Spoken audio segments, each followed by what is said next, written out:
a fait un score de 33% qui est très inférieur à ce qu'elle espérait.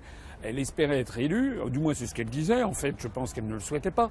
Elle a sabordé sa candidature. On l'a vu lors du débat où elle s'est comportée d'une façon totalement indigne. Vous savez que moi, je développe une analyse qui est très différente de ce que disent beaucoup de gens. Je considère que le Front National existe depuis 45 ans pour faire élire justement ses adversaires. Et que c'est avec le plein assentiment des dirigeants du Front National. Encore une fois, je rappelle que c'est la septième fois qu'un membre de la famille Le Pen se présente à l'élection présidentielle et la septième fois que c'est un échec. Alors, effectivement, c'est un relatif succès en ce sens que jamais elle n'avait obtenu autant de voix.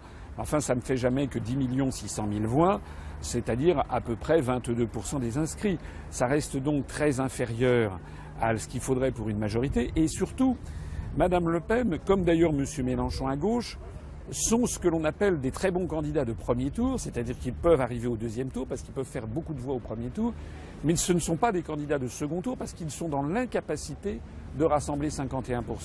Il n'y aura jamais en France 51% des Français qui voteront pour Madame Le Pen. C'est pas possible. C'est justement pour ça que les grands médias passent leur temps à pousser, à promouvoir Madame Le Pen ou M. Mélenchon, parce que l'on sait que quiconque est au deuxième tour face à Madame Le Pen est élu, on vient de le voir avec M. Macron. Un âne serait élu face à Madame Le Pen à l'Élysée.